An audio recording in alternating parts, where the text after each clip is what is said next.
Dans cette vidéo, on va voir une technique pour mettre en fait une fonction sous forme canonique.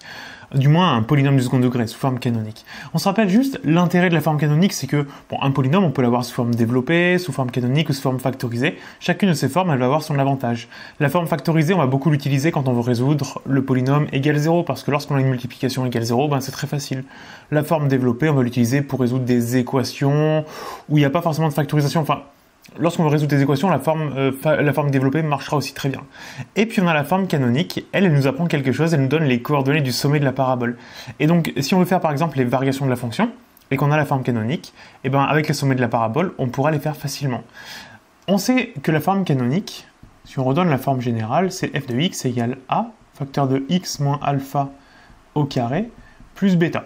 Alors dans votre cours, vous avez eu alpha c'est moins b sur 2a, et puis bêta, c'est f de alpha. Mais bon, apprendre une formule par cœur, c'est assez débile et ça n'a pas de sens. Donc nous, ce qu'on va voir, c'est qu'on va refaire la démonstration pour montrer comment on passe de cette forme développée à la forme canonique sans utiliser le cours. Alors, la première chose à faire, c'est de factoriser par le petit a. A, c'est la quantité de x au carré, donc ici, il vaut 3. Donc notre f, on va l'écrire f de x égale 3 facteur de quelque chose. Alors, le premier terme, 3x au carré, le 3, il y est x carré fois. Là, on a x au carré, c'est assez facile. Le 4x au milieu. En fait, si on factorise par 3, ça veut dire qu'on multiplie par 3. Mais il n'y a pas de raison qu'on multiplie gratuitement par 3. Donc, pour compenser, on va diviser par 3. Donc, au milieu, on aura 4x sur 3. Et puis, à la fin, 6, même chose. On le multiplie par 3, donc il faut qu'on le divise par 3. Et 6 par 3, ça fait 2. Donc là, on va avoir plus 2. Ensuite, ce qu'il faut bien regarder, c'est que dans la forme canonique, on a une parenthèse au carré. Et pour faire apparaître une parenthèse au carré, c'est les identités remarquables. Alors, pour savoir laquelle utiliser, on va s'intéresser qu'à cette partie-là, dans notre parenthèse, que la partie avec les x, qui va nous permettre de déterminer est-ce que c'est plutôt un a plus b carré ou un a moins b carré. Bon, ici, on a clairement du plus, on n'a que du plus, donc ça va être du a plus b carré.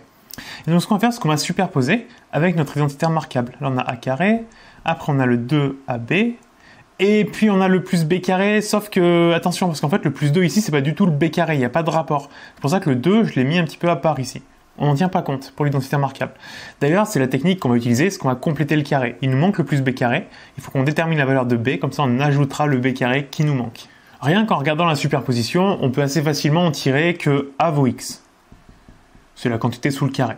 On a aussi que le terme du milieu, le 2ab, correspond au 4x sur 3. Sauf que A, on vient de dire qu'il valait x, donc là on a 2xb qui va être égal à 4x sur 3. Et puis là on va faire des choses un petit peu moches, mais c'est la technique qui veut ça. On va simplifier un peu les choses. C'est que de chaque côté on a x, ce qu'on va faire c'est qu'on va diviser par x. Alors faire super attention quand on fait ça, il faut s'assurer que x soit non nul. Mais bon, ici on va faire comme s'il était non nul. D'ailleurs si x valait 0, on n'aurait plus le terme en x moins alpha au milieu, on aurait juste du moins alpha. Bon, ce serait pas top.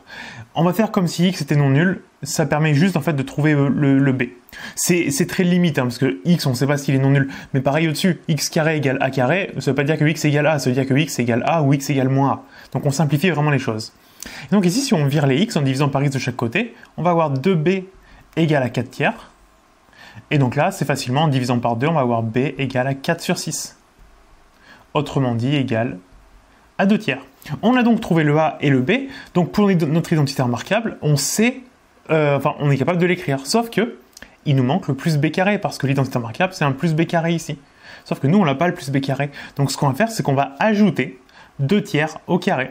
Et donc notre fonction f ici, on va la réécrire, f de x égale 3, facteur de, on a toujours x au carré, au milieu on a 4x sur 3, et puis on va rajouter notre b carré, notre 2 tiers, au carré. On appelle ça compléter le carré, cette technique. Sauf que j'ai pas le droit de rajouter gratuitement 2 tiers au carré. Donc ce que je vais faire, je vais l'enlever en même temps.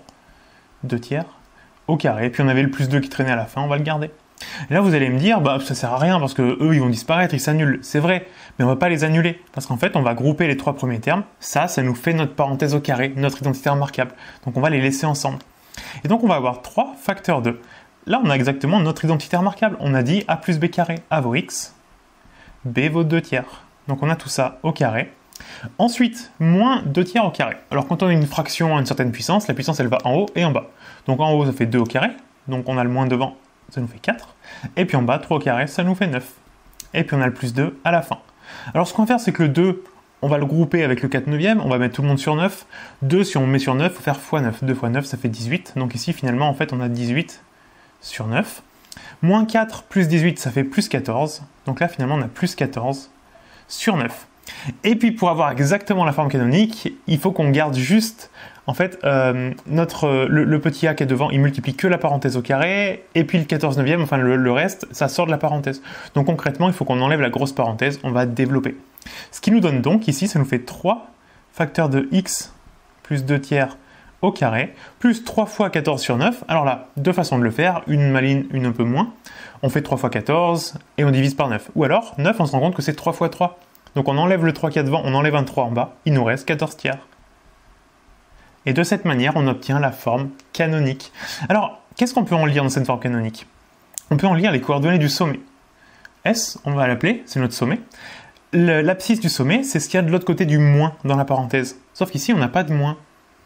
Quelle technique on pourrait faire? Comment on peut passer d'un plus à un moins? Un plus, c'est juste moins moins. Donc en fait, ici, c'est comme si on avait moins 2 tiers. Et donc de l'autre côté du premier moins, on a moins 2 tiers. Donc l'abscisse, ça va être moins 2 tiers. Et l'ordonnée, c'est celui qui est tout seul, donc c'est 14 tiers. Voilà les coordonnées de notre sommet. D'ailleurs, on pourrait faire un petit dessin pour voir un petit peu ce qui se passe. On a dit notre sommet, c'est x qui vaut moins 2 tiers, donc par là, y qui vaut 14 tiers. Il va être ici. Là, on a le sommet. Ensuite, si on regarde notre fonction, on a le petit a qui vaut 3 qui est positif. Ce qui veut dire que notre courbe, elle fait un u. Vous vous souvenez, une parabole, elle fait soit un u, soit un n. Ici, comme petit a est positif, ça veut dire qu'on fait un u.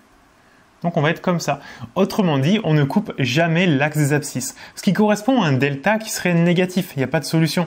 Donc en fait, ce qu'on pourrait faire pour vérifier un petit peu si c'est cohérent ce qu'on a trouvé, c'est calculer notre delta à partir de notre fonction de départ. On va le calculer. Est-ce qu'il est bien négatif? Alors delta, b au carré. Donc 4 au carré, ça fait 16. Moins 4 fois a, donc 4 fois 3, ça fait 12. Fois c, 12 fois 6, ça fait 72. 16 moins 72, c'est bien négatif, donc c'est cohérent, il n'y a pas de solution. Et donc regardez bien, une fois qu'on a la forme canonique et qu'on a le sommet, avec le signe de petit a, on est capable de dire si on fait un u ou un n, donc de dire si on descend ou on monte, ou si on monte puis on descend, et donc on a le tableau de variation de notre fonction. Donc voilà à quoi sert la forme canonique, c'est surtout à donner les variations d'une fonction. Alors, dans votre cours, vous avez cette formule, hein. Apprenez-la, ça ne sert à rien de connaître la démonstration, enfin du moins de la refaire à chaque fois, mais c'est important de la comprendre, à la fois pour pas apprendre des choses bêtement par cœur. Et puis au niveau du raisonnement, cette technique de compléter le carré, si vous voulez faire des maths un peu après le bac, des maths d'un bon niveau, notamment en prépa par exemple, c'est une technique que vous verrez très souvent, et pas que pour la forme canonique, pour beaucoup de choses, on fait cette technique de compléter le carré. Juste pour en revenir ici, si on applique directement le cours, on va voir si ça donne bien les mêmes résultats. Il faut toujours s'en assurer. Alpha moins b. B il vaut 4, donc ça fait moins 4. Sur 2a, a vaut 3. Sur 2 fois 3, ça fait 6. Bon, moins 4 sur 6, ça fait bien moins 2 tiers. Et on retombe sur notre alpha qui était ici. Ça marche. Pour le bêta, c'est f de alpha, donc f de moins 2 tiers. On va le calculer, puis ça fera un petit peu de calcul comme ça. Ça fait donc 3 fois moins 2 tiers au carré. Alors on a dit tout à l'heure une fraction au carré, le carré va en haut et en bas. Moins 2 au carré ça fait 4, 3 au carré ça fait 9, donc on a 3 fois 4 sur 9, qui fait 12 sur 9. Ensuite au milieu on a 4 fois moins 2 tiers. Moins 2 fois 4 ça fait moins 8, donc on a moins 8 sur 3. Et puis à la fin on a le plus 6. Alors, on pourrait mettre tout le monde sur 9, mais on peut faire encore plus simple parce que le 12 neuvième, on peut le simplifier. On peut le simplifier par 3, ce qui donne donc 4 tiers, moins 8 tiers, et le 6 si on le met sur 3, il fait 18 tiers. Regardez ce qui se passe. 18 moins 8, ça fait 10, plus 4, ça fait 14. Tiens. 14 tiers, il est là. Et donc on vérifie bien nos résultats avec la formule du cours. Bon, ça veut dire qu'on ne s'est pas trompé. Mais cette démonstration, elle est importante. Alors prenez le temps de bien la comprendre. Prenez un brouillon, essayez de la refaire de votre côté sans regarder le résultat. Il faut comprendre la démarche. C'est très important de comprendre cette technique de compléter le carré. Et donc on en a terminé pour cette petite vidéo. J'espère qu'elle vous a plu. Pensez à mettre un pouce en l'air et vous abonner à la chaîne, ça c'est vraiment important. Et moi je vous dis à bientôt pour une prochaine vidéo.